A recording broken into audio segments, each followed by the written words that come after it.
Hangout in the Holy Land, Land Grant Holy Lands podcast, episode 5. We're getting in kind of the dead of the off-season, as it were, at least the beginning of winter is coming. It's actually here. Recruiting is in the air, but we've got plenty of content on the site, landgrantholyland.com. Check that out. Lots of good stuff in the pipes as well. But in the interim, an interesting story that came to light on Monday was that evidently Ohio State is requiring their football assistant coaches to now kind of help coach the players through personal finance and get them set up with bank accounts, audit their finances to make sure they're not spending more than they have, and really, I guess, more than anything, probably double-check to make sure they're not depositing large amounts of money from mysterious sources. It's more of a CYA move by the university than anything, and it's definitely an opt-in one. When the players accept their athletic scholarships, I imagine they have to sign a waiver clearing the university of any liability and granting them access to their financial records. But, some people are still not okay with it. They think it might be a little bit too big brother-ish, a little bit too bureaucratic. What are you guys' thoughts on this? Well, I'm in favor of it. I know that this is a little bit of a controversial move. As something that not just is could potentially be overbearing, maybe none of the administration's business, but perhaps also not something that would necessarily prevent any kind of rule violations. If someone is trading stuff in cash or wants to work outside of their own checking account to trade or is going to trade autographs for tattoos like we had seen before, this might not necessarily catch that. But I'm a big proponent that 19-year-olds in general, whether they be athletes or not, could really benefit, I think, from some practical personal finance education. And, like it or not, Gene Smith is right when we bring in kids who are coming, a lot of these athletes are coming from more impoverished backgrounds where they haven't suddenly had to deal with a large influx of Pell Grant money or of cash at the same time. And a lot of people might have their maybe not their best interests at heart when they're talking to them about money. So having somebody else to be able to come in and help through that process would potentially be helpful just from a life skills perspective. I think that 19-year-olds are bad with money. I'm going to go ahead and tell you that 28-year-olds are also pretty bad with money. So any kind of excuse you can have, and if it's an excuse, it's an excuse to actually get this kind of knowledge and move forward with that knowledge and use that knowledge. I think it's great for the person in general, like you said, Matt, as a life skill. I also think it's great as a CYA method for the school so they don't have to worry about these things, and they're going to find out if they're doing these audits of the players exactly, you're low on money, why, what can we do to help you in that situation, or, you have an influx of cash coming in, where did this come from, what is going on here, compliance. So I'm a big fan of it. I think it's a great step forward, not only for the school, but I wouldn't be surprised if we start seeing this at other places. It's almost necessary with the amount of big-time trouble there is at big-time schools these days. So I'm a big fan of it. I'm in favor. So I've got a few thoughts on this. First and foremost, when I was an 18 to 22-year-old, and even when I was, as you mentioned, like a 26, 27-year-old, I certainly could have used my fair share of financial advice. And it's easier said than done. When parents try to oversee your finances, you kind of instinctively want to rebel against that, even if they have your best interests at heart, because you want to have your own autonomy. In this case, though, this is more of like just almost like having a free accountant. Now, whether these coaches in some instances, can you really imagine Mike Vrabel auditing your personal finances and doing in and out accounting? But I can't. But if it's just the basic level of seeing how much money people are spending, they can certainly say you're spending too much money on eating out, you're spending too much money on clothes or electronics that you don't necessarily have. That's never a bad thing. I definitely, as a college student, I would have loved that. If someone told me, you get a free scholarship for working your butt off, but as part of that scholarship money, you have to go ahead and allow us to audit your finances. I mean, I would have done that in a heartbeat. Now, granted, the situations are certainly different. I wonder how forthright is the university? They're recruiting kids to play football. They're selling kids on Ohio State, but are they selling them on aspects of this? I know Matt mentioned in his article that it could potentially become almost a recruiting tool because full and well that places like BYU get negative recruited against by saying, this institution has these harsh rules that, even if you're not a practicing Mormon, you're going to have to abide by, and they can be very difficult to subject yourself to. You have no idea. Yeah, so honor code violation. Right. Yeah, here. The same thing. Notre Dame gets negative recruited against them, and they're not as restrictive, obviously. Places like Liberty, which are as strict, if not more strict than BYU, I'm sure they're negatively recruited at the FCS level, and there's talks that they potentially eventually want to go FBS. They'd have all kinds of trouble because I can't imagine the Sun Belt schools just negatively harping on some of the restrictive rules and fines and systems that those institutions have in place. But nonetheless, the other thing of interest was, I was talking with SB Nation's Andrew Sharp, who's kind of investigating the story and potentially kind of thinking about doing more of a national angle on it. He was against it, thinking it was a little bit too oversightful and almost too bureaucratic, big brothery, kind of as I alluded to at the beginning of the podcast. But I think that the more I think about it, you mentioned that kids that want to get away with stuff are going to be able to do so anyway if they have half a mind. Now, some of these kids might be naive as all get out, and maybe they can get caught in the act and set straight. I'm curious about the self-reporting aspect. Imagine if Stan Drayton caught Philly Brown putting a check for $2,000 into his bank account. Does he turn Philly into the NCAA knowing the ramifications that it would have? I mean, that's where I think it gets kind of gray and definitely a little bit dicey. The other thing too is just that if you do want to keep a stack of cash underneath your mattress, there's nothing to stop you from doing that. You don't have to report that in your checkbook or in your daytime or anything like that. So I think that kind of going from there, it should be interesting to see whether or not other schools adopt such plans. USC maybe could have been more than happy to have something like this in effect when they went through their respective issues, and maybe the University of Miami as well. So it'll be interesting to see if it becomes more of a widespread thing or if it's just something that's kind of isolated to Ohio State. Definitely very fascinating. Once bitten, twice shy. I think it'll be interesting to see moving forward how Ohio State deals with these sort of things. Moving on to the Buckeyes football team, kind of more in general. We're going to see turnover in the team. We saw Raquan Southward and Jamie Wood both depart the team in the middle of the season. Now we're Adam Bellamy, I think, in the early parts of the season, departed the football program, I think, right before things got started. Now we're seeing Johnathan Hankins, the first Buckeye of the 2012 team to elect to go to the NFL draft. I don't think any of us would deny that Hankins is pro ready. He's got the physique, he's got the work ethic, he's got the body of work behind him. There's nothing really left for him to accomplish at the college level beside team glory. Any thoughts on his departure, what it means for this defensive line? I don't think any of us could possibly be surprised. I mean, he's being projected right now as not just a first rounder, but potentially a pretty high first rounder. And if you're someone who's going to get taken in the first 15 picks with all of that guaranteed money sitting on the table, I mean, I think you have to take it because you never know what's going to happen if you come back for your senior season. You're one knee injury away from losing a lot of financial flexibility. So I've loved watching him the past couple of years.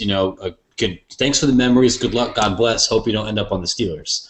I can't be upset about that. From a Ohio State football competitive standpoint, I'm not super concerned just because defensive line seems to be a position of relative strength or at least relative depth. It's something that's been a focus of recruiting last year. It's been one for this year. There's a lot of 4- and 5-star guys that are looking to get a little bit of playing time, and I think we can dip into some of those and not have a catastrophic decrease in production. Certainly, I'm less worried about that than I am about what Roby is going to do, given that there's not as much depth in the secondary as there is in the front line. It's funny. This keeps making me think every time there's a junior like that who declares.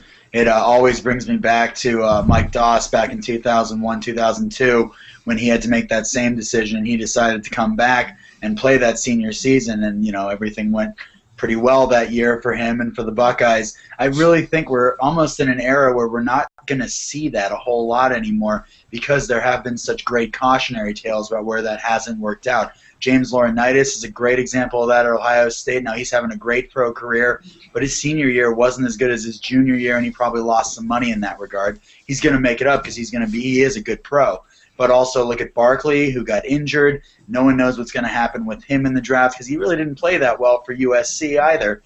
And, if they beat Notre Dame with him in there, who knows? But he didn't really have any big games. That USC offense never clicked. And Matt Barkley probably cost himself a lot of money by making that decision to come back for his senior year. So I think really gone are the days where we're going to see big, popular 4-star or 4- and 5-star guys staying all 4 years in college if they can strike while the iron's hot earlier in their junior or even after their sophomore year. I think in rare cases, the guys at the very top of the draft board do qualify for provisional insurance, which allows them to kind of hedge their bets. Even if, the likes of Matt Barkley had gone down with a major injury, I'm pretty confident he was insured to at least insure himself a 7-figure settlement. Now, he hurt himself by coming back and not, his team and him personally not playing as well. He'll still obviously be a first-round, probably grade quarterback, and I assume go in the top 10 to 15 of the draft regardless of how well he did. But he could have been the number 1, number 2, number 3 pick. He could have had a Heisman, too, because that was what the projection was. That's what I said at the beginning of the year. He was going to lead USC against our hated SEC rivals, and he was going to be the one that finally ended the streak. and win a Heisman, and now we got to sit here and root for Notre Dame almost, and I can't even square myself with that. Yeah, I think that we'll certainly see it become more of an increasingly rare occurrence. Now, that being said, Roby coming back for his senior year, well, he's got the skill set. I think he could still use a little bit more polish. He wasn't throwing it very much this year. That might not change next year, but at least he'll have one more year of conditioning to get ready. Someone in his status, he's probably a third, fourth round type guy. He's not going to slip much below that unless he has an absolutely terrible year. Mike Brewster comes to mind as a guy that if he had left as a junior, probably would have been a third or fourth round pick. Instead, he falls to being undrafted. We also, infamously remember after the 2006 beatdown of Florida, the group of juniors that elected in the shower to come back for 2007 and make a run at it. Maybe it was 2007, 2008. But, we see Malcolm Jenkins, Marcus Freeman. Those guys both hurt themselves considerably. I know Jenkins was still a first-round pick, but Freeman especially, he's now an assistant coach with Kent State, potentially headed to Purdue. He could have at least made himself a little bit more money. He actually had a heart ailment, I think, that stopped his playing career. Otherwise, he could have maybe stuck around for a little bit longer. But I digress. Those kind of decisions almost never work out in the player's favor. I can't really think of offhand guys that, there's the flip side, the extreme situations. Mike Williams and Maurice Clarett suing the NFL, getting in, both burning out really hard and really bright. Williams probably made himself a little bit more money than Clarett did, but did that horrible, horrible contract. But yeah, I think it's certainly Hankins had to go. Respect him for doing it. I think just given how deep this defensive line is with the guys that were freshmen this year and the freshmen that are coming in next year, Joey Bosa and company, Billy Price, Tracy Sprinkle. I mean, these are just some incredibly talented guys. Those are freshmen that are coming in 2013. And the sophomores, Adolphus Washington, Noah Spence. It's just Savon Pittman, who we didn't even see this year. It's just going to get better and better. So best of luck to Big Hank. Also speaking of Hankins, he was named today a second-team AP All-American along with Bradley Roby, both very deserving of that.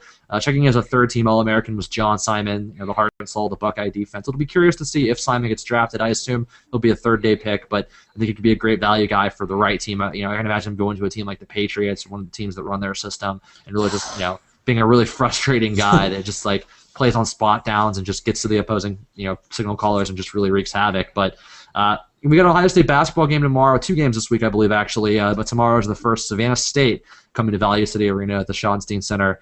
Matt, you've written the preview about Savannah State. Give us a little rundown on what we can expect as the Buckeyes host this team from the MEAC. Savannah State and Chicago State, I think, are the two worst teams by a pretty significant margin, I think, that Ohio State's going to face this year. And even though Savannah State, I think, won the MEAC regular season title last year, they got upset by Hampton and then ended up in the NIT. So and they return, I think, like 14 or 13 guys from their squad last year. So this is certainly a team that has the expectation of making some noise in conference play and potentially making the tournament as a 16th seed. The MEAC is one of the worst conferences in college basketball. I mean, they're a low major, so you could lose most of your preseason games, out of conference games, and still come in there and potentially make some noise. Their big problem is they can't score at all. They're in the bottom, sub 320 in points per game. They're averaging less than 10 assists per game as a team. Their point guard's turning the ball over more than he's getting assists. And I think their leading scorer is only getting about 13 points. So this is a team that if Deshaun Thomas gets even moderately hot and the Buckeyes are able to push the pace or push the score a little bit, I don't see how any way that they're going to be able to keep up. They play good team defense. There's a couple of guys there who are capable of wreaking some havoc down low with blocking shots, even though they're a little bit undersized. But looking at the matchups and looking at what they've been able to produce so far, I don't see anything that would seem to indicate Ohio State should be even within 15 points of these guys late in the second half. I was watching bits and pieces of the Long Beach State game, and what I saw, it was a weird game because it was like a 30, 40-point game, but it just it felt like a lazy 30, 40-point game. There were good things that were happening, and it just kind of got up to that 30-point level, and it was impressive. They won. They made great plays, and there were some good things, and there were some bad things too. But, you wonder if that game where they miss out playing against Marquette, which would have been a decent test out of the Big East. They had the Duke game, which went horribly toward the end of it. And the only other game you have is Kansas. You really wonder if this team's going to be prepared when they get into Big Ten play, when they're playing teams like this out of the MEAC, when they're playing the Norse from Northern Kentucky, and when they're playing Long Beach State and teams like that. If they're actually going to get the preparation they need.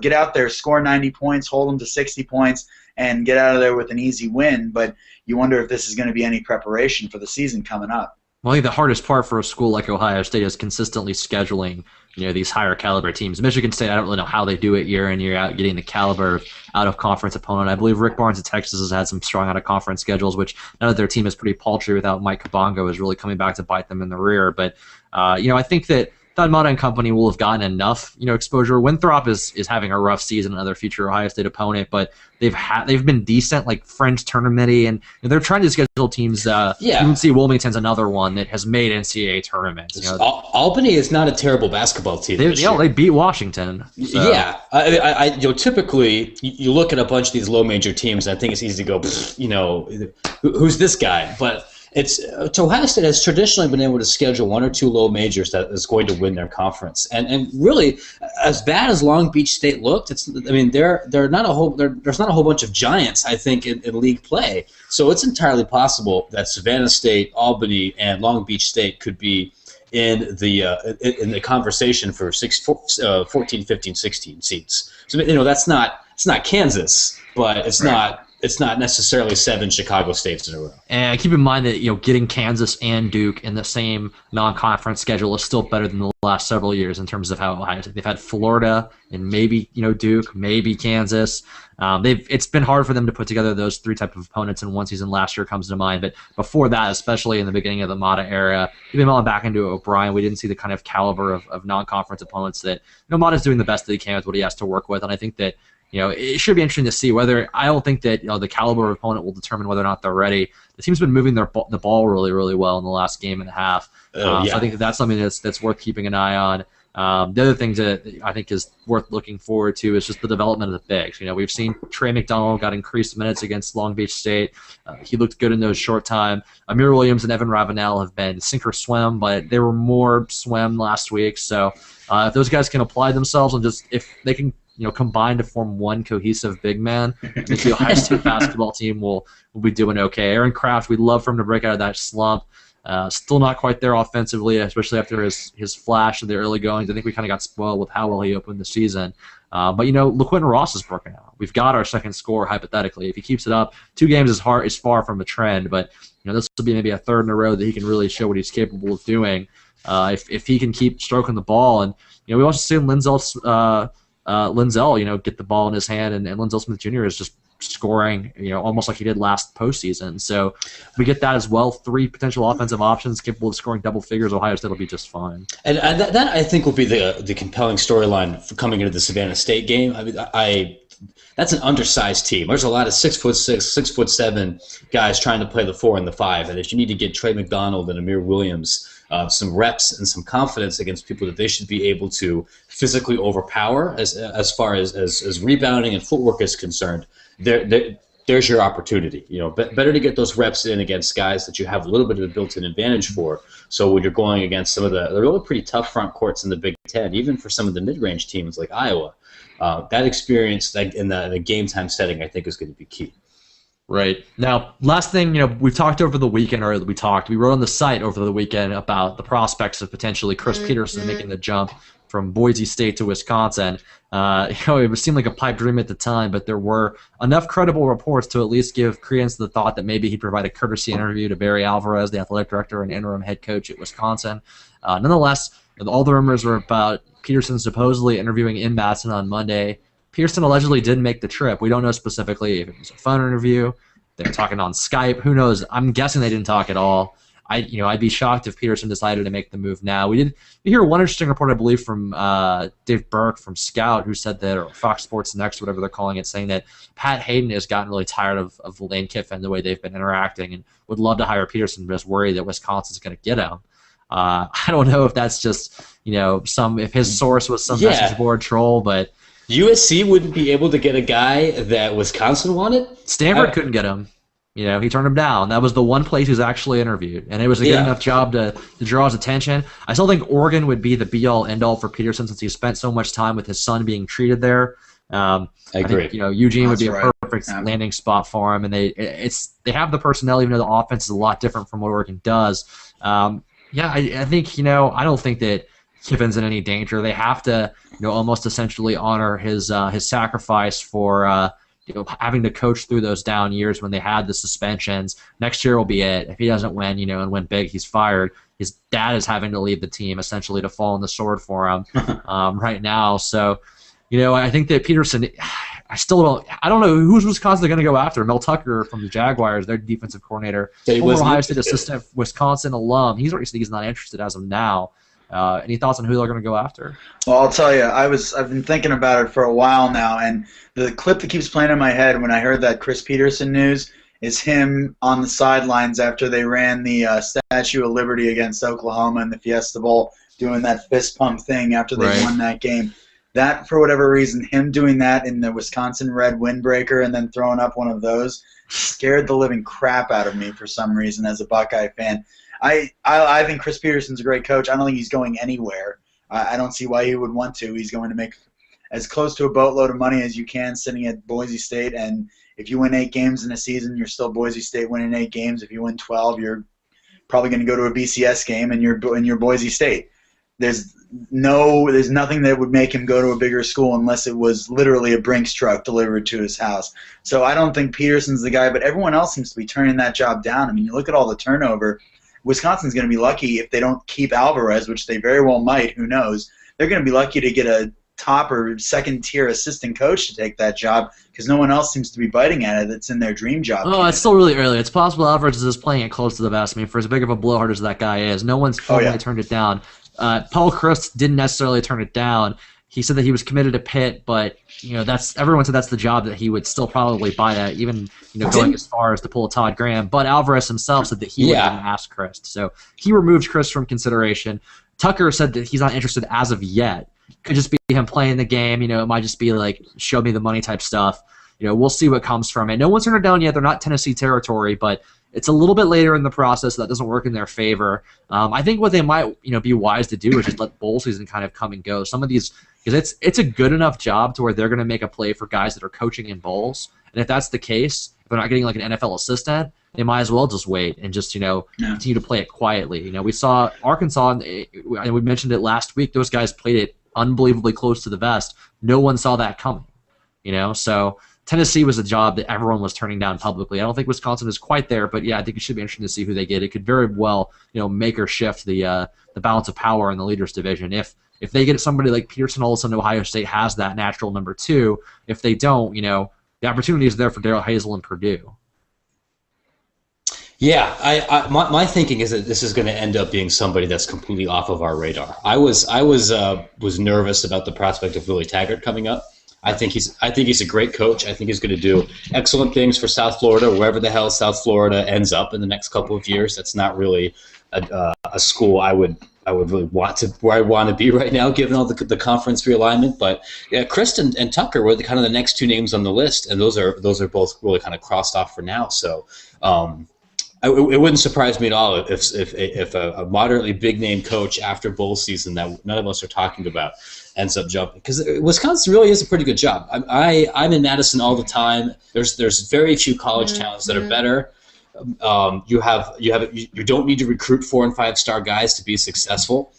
What's the floor for Wisconsin? I mean, the second 8 or third wins. It's 7 or 8 wins is really as bad as you're going to get, given where everything is in the Big Ten. I suspect the university is going to try a little bit harder to keep some of those assistants after getting thrown under the bus publicly. With all that sweet Rutgers money coming into the coffers. Yeah, I think that Dave Doran would have been a natural fit, but you have to wonder, given how close he and Bielema were, whether or not Bielema tipped his hand at all. It's possible that if he knew he was going to go to this, pursue the Arkansas job or flirt with Tennessee, as was the rumor, maybe Bielema could have said, hey, this job is going to be open, and maybe Doran still decided to go to Raleigh, which is also a great place to live. You mentioned Madison. It sells itself. It's not quite like an Austin, but it's definitely a great college town, and especially as far as Big Ten jobs, like you said, like you win 7 or 8 games, you're fine. You win 10 or 11, you're playing for the Rose Bowl. Meanwhile, we see Chris over there. I think that might be Barry Alvarez reaching out to you for an interview. But I think so, actually, now that you mention it. Yeah, we'll have to see if we can, match the offer. But nonetheless, The one real quick thing about Alvarez, there was one quote that he gave that I think is great, and it's just one of the reasons, and we've said it on Twitter, that Barry Alvarez should do a press conference every single day. One of the things he said was, "Are you going to form?" They asked him if he was going to form a search committee, and he said, "Well, no, I'm not going to do that. Usually, when people form search committees, they talk to me first." So I thought, if there's anyone you would want leading that search, it's going to be the guy who's going to be everyone else's choice for finding a head coach. Hey, man, he was on Entourage. He's going to get Vinny Chase isn't doing anything. He's going to be the next head coach at Wisconsin. Anyway. Did you guys see that he's making over $100,000 to coach one game? Hey, yeah, like $118,000 or something. Yeah, in addition to I think he's making $1 million as athletic director. He doesn't actually get his salary, I think, for the 2 or 3 week period of bowl prep. So he's only getting one paycheck. He's not getting two. Oh. And it is proportional, but I think it's proportional including the Big Ten championship. So he's getting 13-game salary, 1/12 of a 13-game salary, which, hey, not a bad deal. He was a legendary, Hall of Fame coach in his own right. Hey, get money, son. The guy is playing. Get paid. He's playing CEO here. He's gonna defer to Matt Canada. He's gonna defer to Chris Ash, who was named the defensive coordinator at Arkansas today, actually. So if he's gonna have the same coaching staff, just minus Bielema, who knows? Maybe that's a good thing. Maybe it's a net positive. They won't be doing as many Burt type calls there if situations get tense. Bielema couldn't win a Rose Bowl. He joked himself that maybe now they can actually win one. But he's not coaching it. That was great. Now they can actually win one. He said as he's sitting up there going pig suey down. Yeah, and I don't know if anyone saw either too. He did a media spot the other day. I think it was I believe it was either yesterday or Friday, and he ended it saying "On with War Pig Suey." So I'm gonna have so much fun gratuitously rooting against him in the SEC. Oh, I think it's going to be an uphill challenge, but I'm not going to write him off just quite yet. Anyway, hang out in the Holy Land, 5th episode, Land Grant Holy Lands podcast. Joining me, Chris Kopech, Matt Brown. I'm Luke Zimmermann. Go Bucks.